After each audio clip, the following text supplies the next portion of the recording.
Hello, my name is Mariah and welcome to the Little Earth-Steading channel. Today I'm going to make an update video of my garden and walk you around and show you all the things that I planted already. There's some update and some things that still haven't changed, like the herbalist garden. Still needs a lot of work, but there's a lot that I've planted thus far and there's a lot of progress under the hoop house. So first off, let's start under the hoop house, which I have open today because it's a little bit warm. So as you can see, there's a lot of radish. I harvested one, but there's a lot of radish, and then there's a lot of carrots that have been coming in. And this is a second planting over here. So I planted those maybe end of January, and I'm gonna have to do some thinning out because there's a lot of carrots that are coming up right now. But I'm thinking I might just keep it as is and then harvest the ones that come. But also, this is my first time actually doing like a succession planting of radish and carrots, so we will see how that goes. I think that might be my motto, but we will see how it goes. That row was already there, and this row was just coming up in the last video, and then this is a whole new row of radish and carrots that I interplanted together. Also, there's a lot of leaf damage because one night there was a really hard frost and I didn't put any frost protection over top of the hoop house itself, just to ward off any frost that would get inside. So a hard frost got some of the leaves, but I think they're coming back pretty well. Same with the chard. The chard really got hit with that hard frost that one night, but it looks like they're trying to come back. I fertilized yesterday, which was February 5th. I don't remember, but I fertilized yesterday, Saturday, and I think today is the 6th. Or not February, March. March. So I fertilized March 5th, and then today is the 6th, so it looks like they're coming back pretty well from that hard frost as well. And then on to the collards. The collards have gotten way bigger since the last time I showed you them. They as well got hit with the hard frost, but not as bad as the chard or the radish leaves because they were a little bit bigger when that frost came. And then all of those celery that I planted during that time of the last video ended about here. So I extended the hoop house a little bit more so I could plant the rest of that celery. Now onto the raised beds. I didn't really plant much until yesterday in the raised beds. There's a lot of cabbage that I planted in the raised beds that I'm sitting on right now, and those cabbage I did the winter sowing method in this here that I'm holding, just an old soda can bottle, and I just took them out yesterday so that they could breathe. They were really close together in that bottle. So I planted them in the raised beds, and my thinking is that I only did like the outer row. You can see it here. I did the outer row that way, and then I only did like 2 towards the inside of the raised beds where the walkway is, and then I did the opposite of that in the bed that I'm sitting on now. So then in hopes I can put a archway or something and plant some peas or beans or something that trellises really well. For the raised beds, it was kind of hard for me to figure out what I wanted to plant in them. So in planting them, the only real way I was going to figure out what I wanted to plant in them is to see what I had.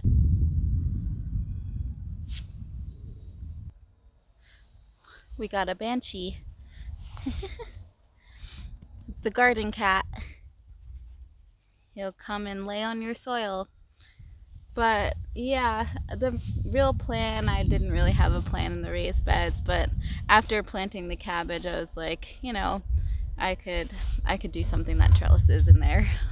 And speaking about the winter sowing method, actually, I should give you an update on how they are doing as well.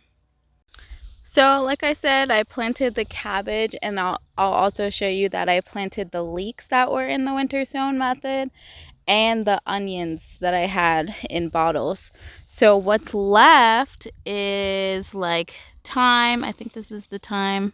Oh no, that's the oregano. Oregano and thyme look very similar.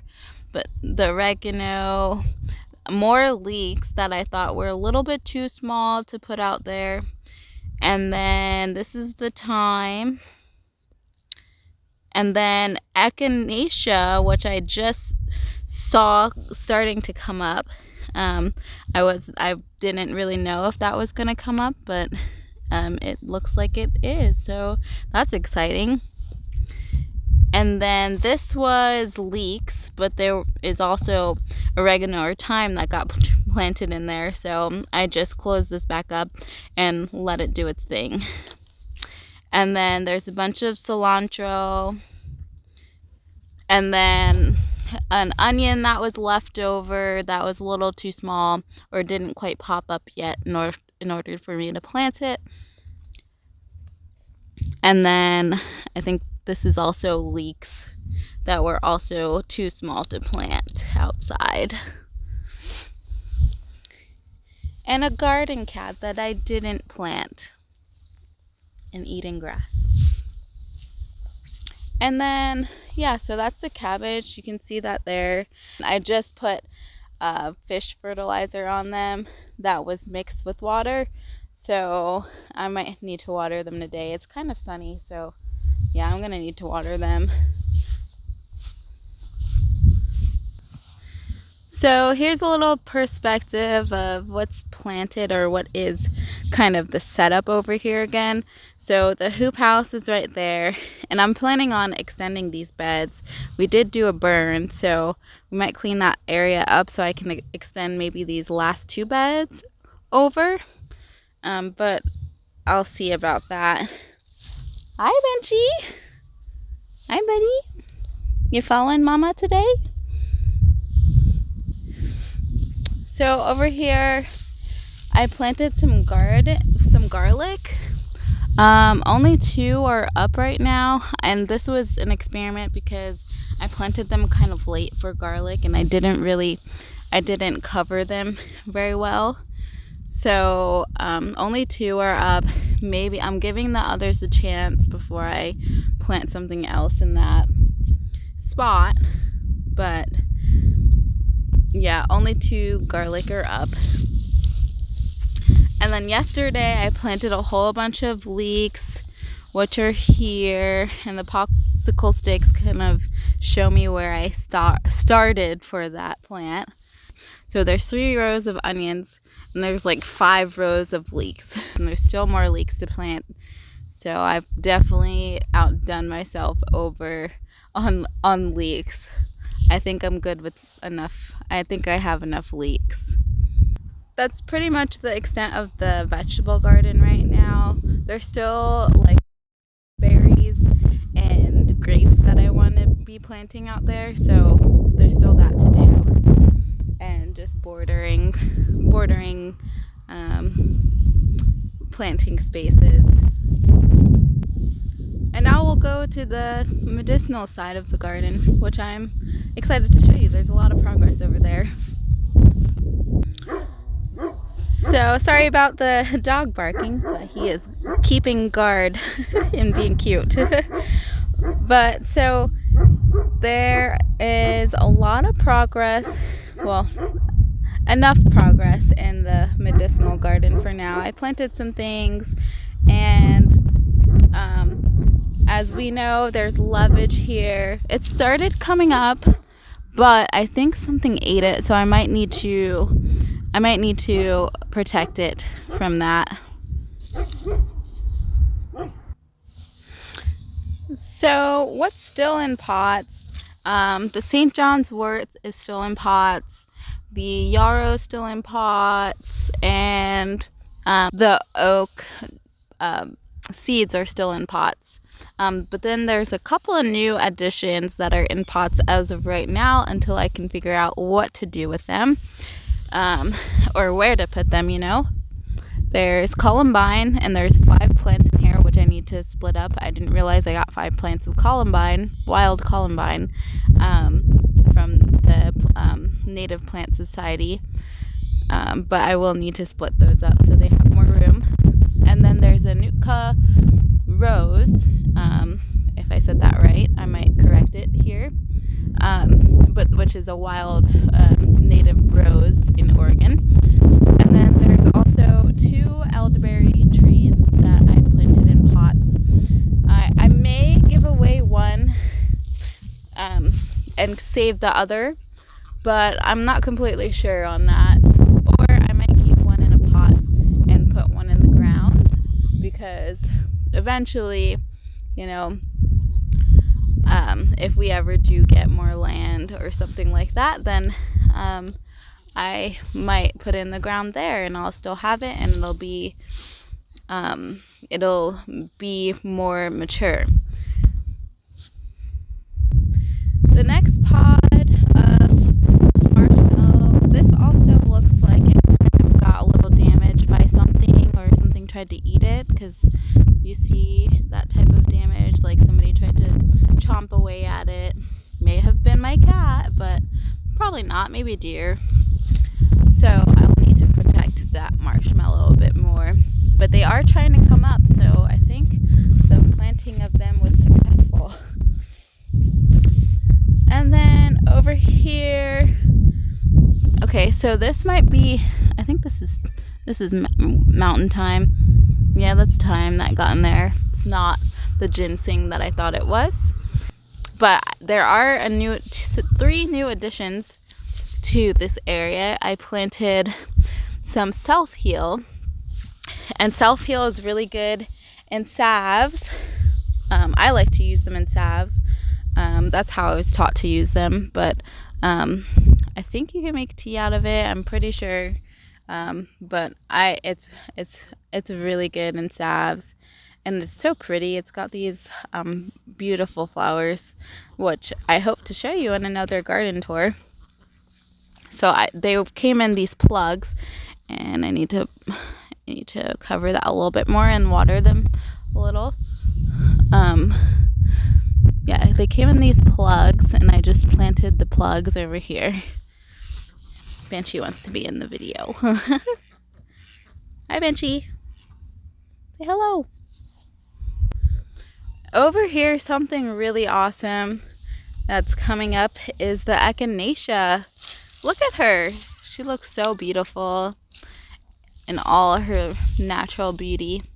And she's just coming right up from the roots that I planted. And so that's really exciting. And same over here as well. That's also really exciting. There's 2 still. Oh, this one's coming up too. It's got a little leaf. And then the last one, I'm not actually sure. Let's take a gander. Yeah, she's coming up too right there. That's awesome. Yeah, so there's Echinacea over here. And the Elecampane, the buds are getting bigger. So I think it's almost time for her to be rising out of the ground, which is exciting. She's such a sight. Beautiful yellow flowers as well. And then yeah, so that's Elecampane over here. This one over here looks bigger than last time. So I think I might just cover them a little bit more, just so that they're not fully exposed, because I'm not over here watering it. And it's holding water pretty well, but we're getting sunnier days. It is supposed to rain pretty soon, but so it might be fine. kind of embarrassed about this calendula, but this one doesn't look too well. Although, no, it doesn't look too well. But this one is still okay. I might just clip it back or something right at the stem and see how she does with that. But this one is doing well. So I might rip that out, and then what I'm going to do here is just spread some seeds, spread some calendula seeds over here so they can do what they want with this pod here. Oh, Mullein. She is arising beautifully. Look at her. I like to harvest the leaves for tea, and then also if you're into smudging, I like to roll them up and then smudge it in the space. It smells really good to me, but also it's a very good lung opener and lets you breathe. Hello, this is Mariah editing here, and there's a lot of wind that I didn't realize was happening. So just this section, I was explaining what Mullein meant to me and how Mullein really introduced me into the herbalist world. So yeah, keep watching. Now, underneath that apple tree, like I said, I had planted comfrey in the last video, but I did not remember where the comfrey was planted, and now she is coming up so that we can see her, and which is exciting. That's not comfrey. This is comfrey here, comfrey over here, and then there's another one over there. That's kind of hard to see right there. And then I also had planted lemon balm, and it looks like she's mounding a bit more and spreading just a little bit more. So in due time, she'll spread her wings. One new thing that's over here that wasn't over here before, well, there was a bunch of cardboard over here, but now there are 2 rows, and I went with straight. I could change this in the future, but I think it'll do as of now. And I'm going to put a very big patch of borage just in this one. Maybe not all the way down, although she's gonna want to spread down, but I just put one plant because I know how she spreads, and I don't have seeds for her actually, but that one was just interplanted with the it just came up with the St. John's wort that I had planted in a pot. So I took the borage out, put her in this. And this might need a little watering. It's a little crumbly, although it took water pretty well for the time that it took to, well, from the time that I put it in to now. It hasn't really been raining as much, but it's definitely holding its moisture, which is good, and which is what we want for a new bed. The ducks have always been here. They always run away when I come close, so I have to sneak little treats in their food bowl, but they're cuties. We have 8. 2 are males, 6 are females. The male, so the black ones are cayugas, and then the white ones are white crested, which is just a Pekin breed, but they have a skull deformity. And when we got them, we didn't know it was kind of a bad thing that they had these deformities, but we have them and we love them, so they're not going anywhere unless they decide to. Now I want to go back to the raised bed to kind of talk to you guys and introduce you to who I am and what I'm hoping to do with this channel. Or I can just do it now while I'm walking but it's kind of hard to walk and talk for me, so I'll see you at the raised bed. That's funny. So I was just talking and I was not recording. That is a standard Mariah mistake. But I was just saying, I came back to the raised beds to talk to you guys about why I started this YouTube channel and what I am hoping to accomplish. And I started this channel to document my gardening, to document my homesteading, and to document my herbalist journey through gardening, because for me it's really important to have a space for and holding that space for growing really good plants that help people's minds and bodies and spirits. And I feel like through medicinal plants really help with that, and it's awesome to know something that's in nature that will help you with this, or may help you with this, or just looking at it will help you emotionally. So it's a journey that I'm still starting, and a journey that I'm hoping to just progress through, and just learn a lot about growing medicinal herbs and growing vegetables. Because this is my first year garden, my first real garden. I always planted in containers before this, so it's really awesome to just have a space where I can give plants what they need and what they want. So it's really cool to be able to garden on a semi bigger scale than what I've been doing. I feel like a lot of people really are starting to get into plants, and I just love being able to have a pretty space to look at, and it helps you emotionally. It really does.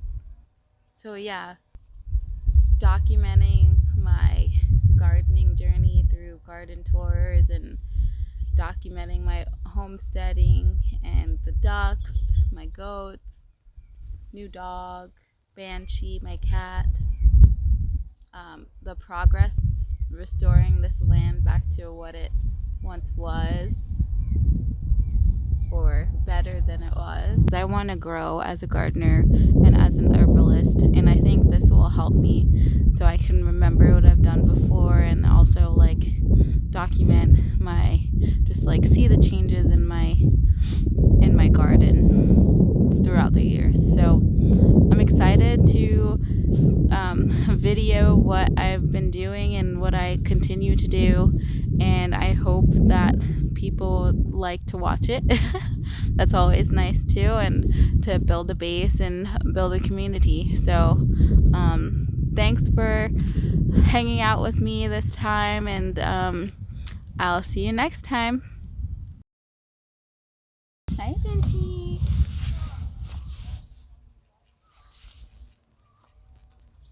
Oh, shoot. He's gonna get me. Ah. Hi, buddy.